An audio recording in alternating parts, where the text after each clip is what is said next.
নমস্কাৰ মৰমৰ ছাত্ৰ-ছাত্ৰীসকল মোৰ ইউটিউব চেনেলটোলৈ তোমালোকক পুনৰবাৰ স্বাগতম জনাইছোঁ। আজি মই তোমালোকৰ লগত চতুৰ্থ শ্ৰেণীৰ অসমীয়া পাঠ্যপুথিখনৰ তোমালোকৰ পাঠ নম্বৰ 13 জন্মদিনৰ আয়োজন যে দেখিছা তোমালোকে জন্মদিনৰ আয়োজন এই পাঠটোৰ মই সমূহ প্ৰশ্ন উত্তৰ তোমালোকৰ লগত আলোচনা কৰিম। তোমালোকক মই লিখি দিম আৰু তোমালোকে কি কৰিবা সেইখিনি লিখি ল'বা ধুনীয়াকৈ। এতিয়া বলা আমি প্ৰশ্ন উত্তৰকেইটা লিখোঁ।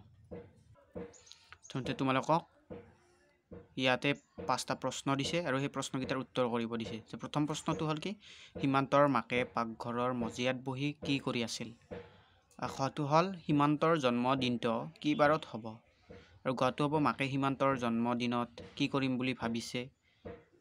খটো হ'ব সীমান্তই জন্মদিনত কাক কাক নিমন্ত্ৰণ কৰিম বুলি ভাবিছে আৰু উঙটো হ'ব স্কুলৰ বাইদেৱে জন্মদিনত সীমান্তক কি কৰিবলৈ কৈছিল। তাৰ পিছৰকেইটা আমি এইকেইটা কৰাৰ পিছত কৰিম। আগতে এইকেইটা কৰি দিছোঁ মই, তোমালোকে চাই লোৱা।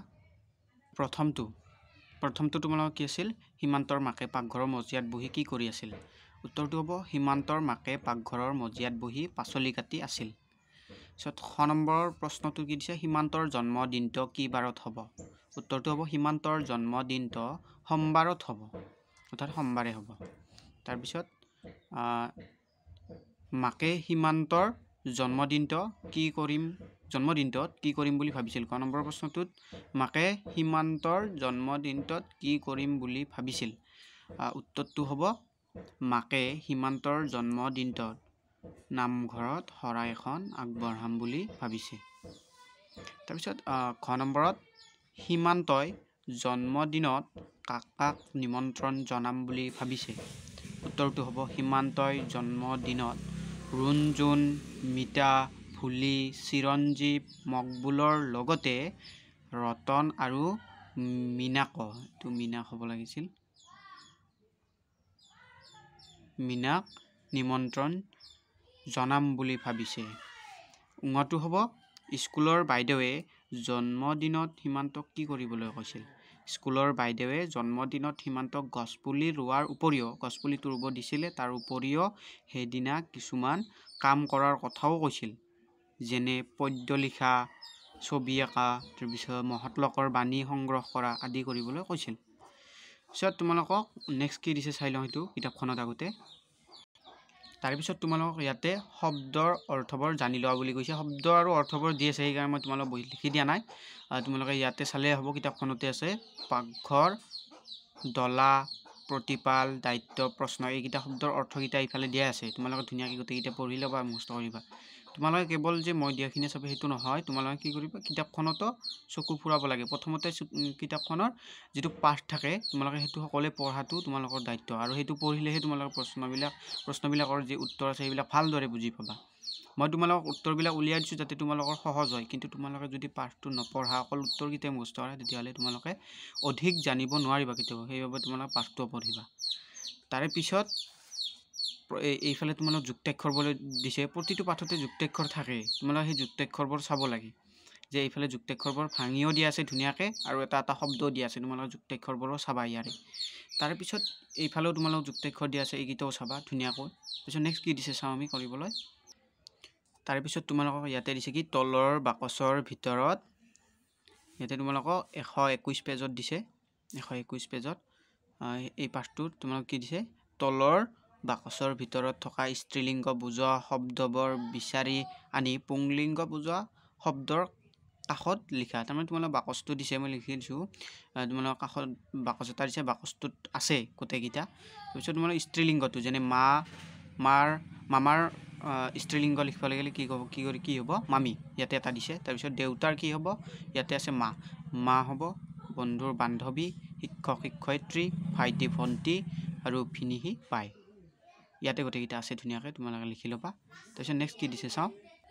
তাৰপিছত তোমালোকক ইয়াতে বাক্য ৰচনা কৰিব দিছে কেইটামান। প্ৰথমটো দিছে জন্মদিন, দ্বিতীয়টো দিছে উপহাৰ, তৃতীয়টো দিছে নামঘৰ, তাৰপিছত জলপান, তাৰপিছত পৰিপাটি।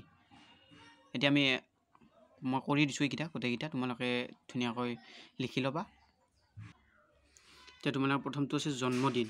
জন্মদিনটো হ'ব মোৰ তোমালোকে যেনেকৈ লিখা মোৰ মতে দিছোঁ এটা যে জন্মদিন মোৰ জন্মদিনত এটা গছপুলি ৰোৱাৰ কথা ভাবিছোঁ তোমালোকে বেলেগো ভাবিব পাৰা সেইটোও লিখিব পাৰা পিছত উপহাৰ 2 নম্বৰটো উপহাৰ কৰিমৰ জন্মদিনত মই এটা উপহাৰ দিম বুলি ভাবিছোঁ যিকোনো উপহাৰ এটা দিম বুলি মই ভাবিছোঁ আৰু তাৰ পিছৰটো নামঘৰ যে নাম গোৱা ঘৰক নামঘৰ বুলি কোৱা হয় তাৰ পিছত জলপান চাউলৰ পৰা তৈয়াৰ কৰা হয় তাৰ পিছত পৰিপাটি কৰিমে সদায় তেওঁ পঢ়া টেবুলখন পৰিপাটিকৈ ৰাখে নেক্সট কি দিছে এইটো চাওঁ ইয়াৰ পিছত তোমালোকক কৈছে কি যে তলৰ বাকচত থকা বৰ্ণ কাৰ অৰ্থাৎ স্বৰ চিহ্ন বা চিহ্ন আৰু যুক্তাক্ষৰবোৰ ভালদৰে পঢ়ি ইয়াতে যুক্তাক্ষৰ দিয়া আছে ইয়াতে আৰু স্বৰ চিহ্ন দিয়া আছে তোমালোক সেইবোৰ ভালদৰে পঢ়িব দিছে আৰু দলত বহি সেইবোৰ মিলাই অৰ্থপূৰ্ণ শব্দ লিখিব দিছে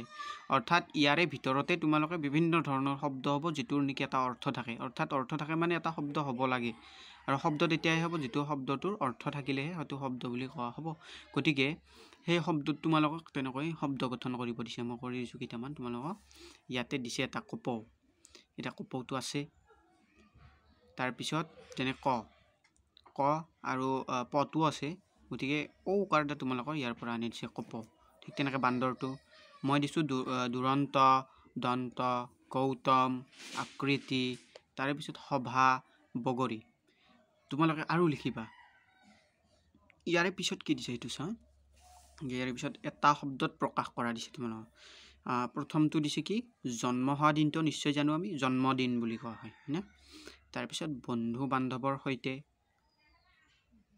বান্ধৱ হ'ব লাগিছিল এইটো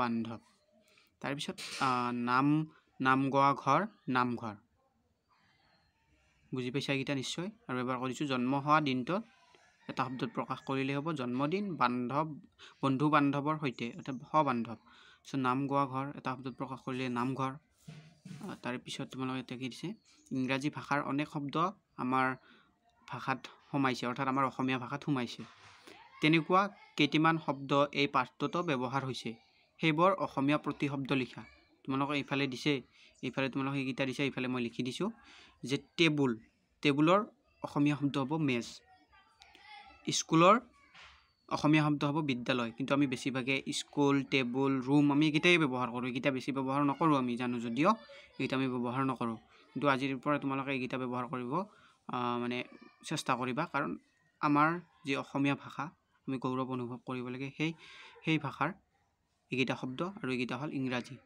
যিটো পাৰস্য দেশৰ পৰা আহিছে এইটো হ'ল ইংৰাজী শব্দ স্কুল বিদ্যালয় তাৰপিছত ৰুমৰ অসমীয়া শব্দ হ'ব কথা